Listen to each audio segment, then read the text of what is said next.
Saifuddin Ibrahim mengklaim jika ada 300 ayat kebencian dari Al-Quran. Lalu bagaimana yang satu ayat di Bible yang membuat orang kulit hitam di Afrika itu menderita selama ratusan tahun? Nonton video ini hingga usai.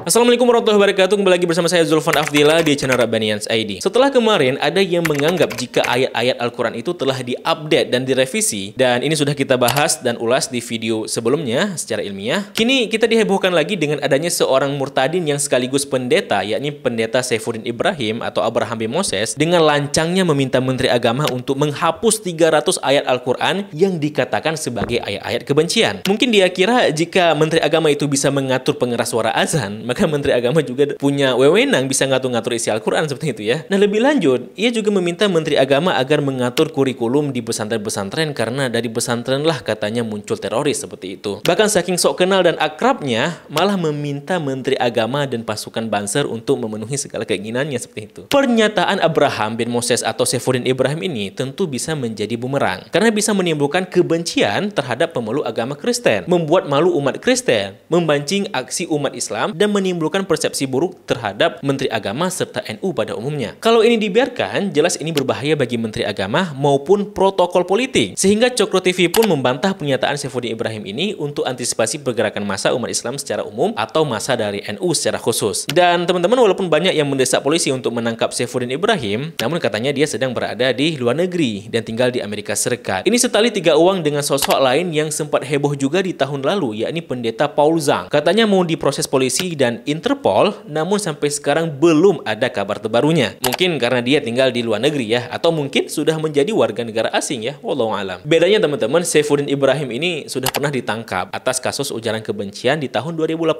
selama 4 tahun. Hanya saja untuk kesempatan kali ini sudah diatur rencananya dengan kabur dulu ke luar negeri seperti itu. Nah, sosok lain yang juga seperti Saifuddin Ibrahim ini adalah yang gagal kabur ya, adalah Muhammad Kc yang dituntut selama 10 tahun karena ujaran kebencian terhadap agama Islam. Dan sebenarnya tidak ada yang perlu dibahas dari kasus Saifuddin Ibrahim ini karena kasusnya itu sudah jelas dan semua sepakat apa yang dilakukan ketiga orang ini dan Saifuddin Ibrahim khususnya itu merupakan tindakan yang konyol. Bahkan pihak gereja atau Kristen pun setuju terhadap hal tersebut. Sehingga di sini kita tidak lagi membahas soal kasusnya, melainkan lebih ke ranah teologis dan fenomena keagamaan. Khususnya soal bagaimana jika ayat atau kitab suci itu disalah tafsirkan maka bisa menimbulkan kebencian dan radikalisme. Namun sebelum membahas lebih lanjut, izinkan saya mengucapkan terima kasih buat teman-teman dan penonton kami yang sudah mendukung channel ini secara moral dan materi via website kitabisa.com. Semoga dukungan teman-teman diganti dengan yang lebih baik lagi, serta semoga dengan dukungan tersebut dapat mempercepat perkembangan channel ini. Buat yang mau ikut berpartisipasi, teman-teman dapat mengklik link kampanye kami di website kitabisa.com di kolom deskripsi video dan di kolom komentar tersebut. Kalau kalian mengikuti channel ini sejak dulu-dulu, maka teman-teman semestinya tidak asing lagi dengan yang namanya Saifuddin Ibrahim. Pada episode awal video channel ini, kita kerap kali mengkritik pernyataan Saifuddin Ibrahim soal gugatan teologisnya atas agama Islam. Dan ini bisa teman-teman cek di video-video sebelumnya ya. Dan selepas keluar dari penjara dan belum juga kapok,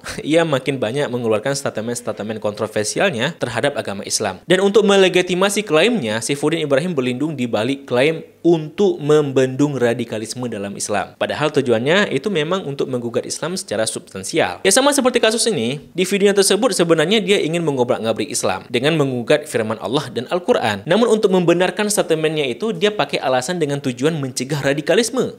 Dia berlindung di balik alasan itu. Tapi maksud dan tujuannya jelas. Lebih bersifat teologis dan substansial kan ya. Karena kalau dibilang ada 300 ayat Al-Quran yang memuat kebencian, itu rasanya sudah dilebih-lebihkan atau digenapkan agar mencapai 300. Emang sebanyak mana ya 300 ayat itu? Nah, 300 ayat itu lebih dari satu surah Al-Baqarah, surat terpanjang dalam Al-Quran. Surah Al-Baqarah sendiri itu berjumlah 286 ayat. Bahkan ayat yang khusus membahas tentang jihad sendiri itu tidak lebih dari 30 ayat teman-teman. Kata jihad sendiri itu setidaknya ditemukan sebanyak 41 kali dalam Al-Quran. Ya, 41 kali. Bahkan angka 50 pun belum sampai seperti itu.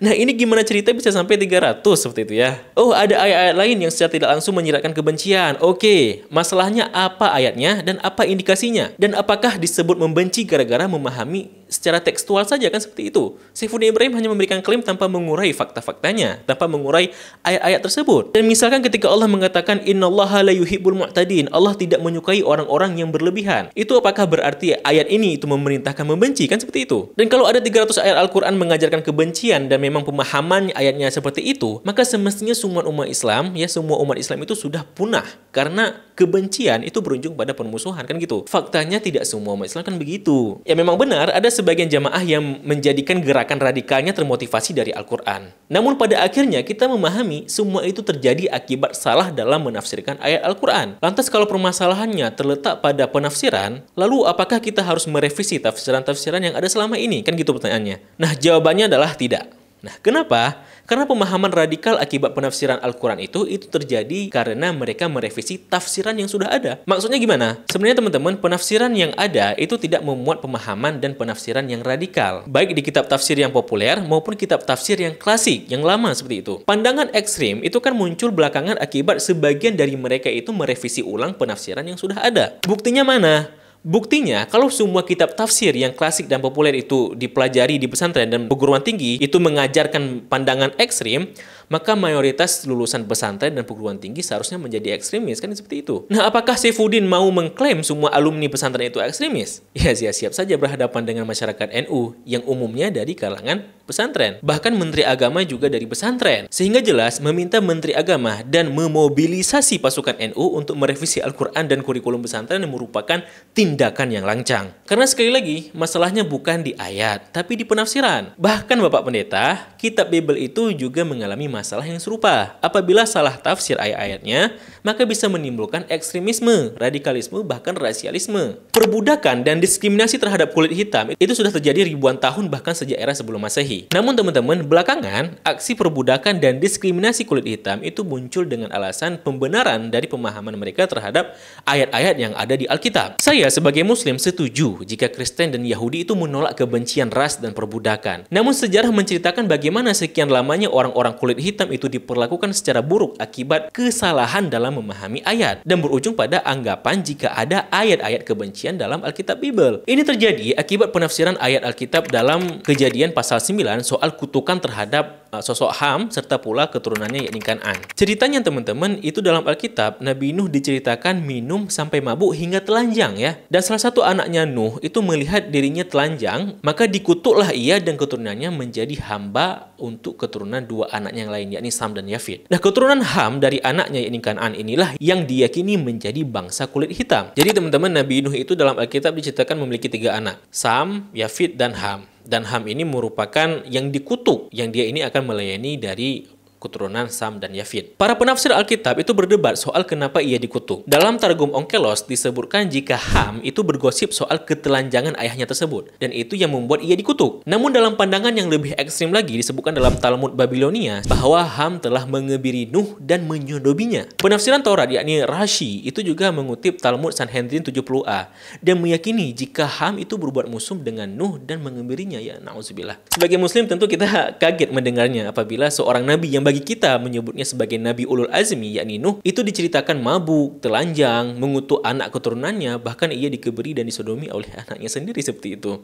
Namun terlepas apakah keturunan Ham itu dikutuk karena melihat Nuh telanjang atau karena mengembirinya, di balik itu semua kembali lagi ini soal penafsiran. Namun dampak dari ayat kutukan terhadap Ham itu membuat keturunan Ham yang berkulit hitam itu dibenarkan untuk dijadikan budak pada hari kemudian. Honorius dari Atun yang merupakan teolog Kristen abad ke-12 mungkin orang yang pertama kali yang tercatat mengusulkan sistem kasta yang menghubungkan Ham dengan perbudakan. Gagasan perbudakan itu layak untuk keturunan Ham kemudian dipromosikan ke seluruh Eropa. Pada abad ke-15, biarawan Dominikan Annius dari Verbo menggunakan kutukan Ham untuk menjelaskan perbedaan antara orang Eropa dan Afrika dalam tulisannya. Di era berikutnya, perbudakan kulit hitam itu semakin marak. Walaupun kita harus jujur jika perbudakan kulit hitam tidak melulu karena faktor agama, tetapi juga karena kekuasaan, politik, budaya, dan ekonomi. Namun penafsiran Alkitab itu juga menjadi salah satu alasan pembenaran untuk perbudakan oleh orang-orang tertentu. Pada abad ke-15, ketika gereja Katolik membagi dunia menjadi dua, memberikan Portugal hak memonopoli perdagangan dari Afrika Barat dan Spanyol untuk menjajah dunia baru, bermulalah era perdagangan budak secara besar-besaran terhadap orang kulit hitam di Afrika ke Eropa dan Amerika. Salah satu kapal yang mengangkut dan menyelundupkan budak dinamai dengan nama Jesus, yakni Jesus of Lubeck. Tidak diketahui alasan penamaannya. Yang pasti kapal ini digunakan Inggris untuk menyelundupkan para budak kulit hitam dan dikirim ke berbagai tempat termasuk ke Amerika. Dan di Amerika, teman-teman, para budak yang beragama Kristen itu diberikan Bible khusus yang sudah direvisi dan diupdate yang disebut Bible untuk budak. Dan bentuk fisiknya itu masih dapat dilihat di Museum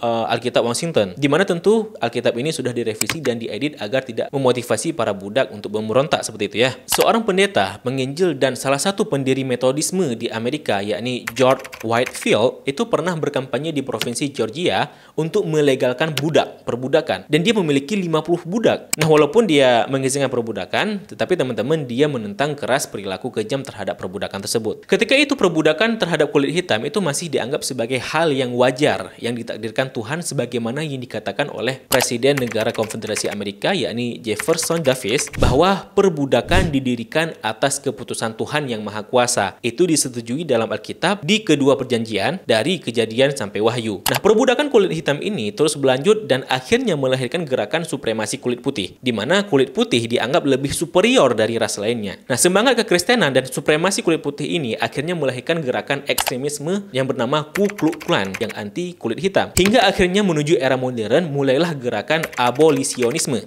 yakni gerakan anti perbudakan. Salah satu aktivis Kristen dari kulit hitam di Amerika seperti pendeta Martin Luther Jr. yang mengkampanyekan kesetaraan ras di Amerika. Hingga akhirnya teman-teman, pemahaman kutukan HAM dalam Alkitab itu dianggap penafsiran yang salah dan harus ditafsirkan ulang agar sesuai dengan gerakan semangat kesetaraan ras di era modern ini. Ya, saya setuju jika Kristen itu juga menolak perbudakan kulit hitam khususnya. Namun jika fenomena ini dianggap sebagai kesalahan dalam memahami ayatnya, maka sejarah telah mencatat gara-gara salah dalam menafsirkan ayat dari kitab suci, itu telah membuat orang kulit hitam di Afrika teraniaya dan tersiksa selama ratusan mungkin ribuan tahunnya oleh orang-orang Eropa dan Amerika khususnya ya. Kalau pendeta Saifuddin Ibrahim itu menggugat 300 ayat Al-Quran yang katanya mengandung kebencian, itu harus dihapus, maka bagaimana dengan satu ayat Alkitab ini yang dampaknya hingga ratusan tahun dan membuat satu ras di dunia itu menderita? Bukankah seharusnya dihapus dari Alkitab? Kan gitu. Kalau memang ada 300 ayat Al-Quran yang dianggap mengandung kebencian, maka 300 ayat tersebut tidak sebanding dengan sejarah yang terjadi akibat satu ayat kebencian dalam Alkitab atau satu ayat yang disalahpahami dalam Alkitab seperti itu. Kalau mau,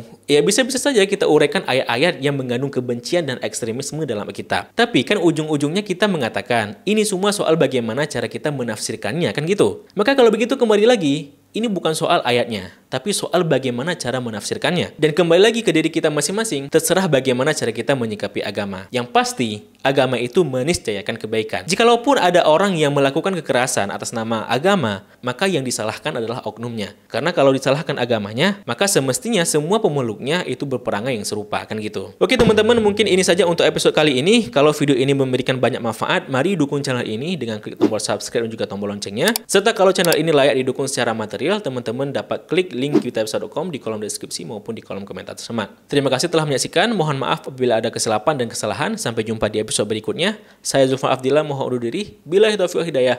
Wassalamualaikum warahmatullahi wabarakatuh. Salam damai.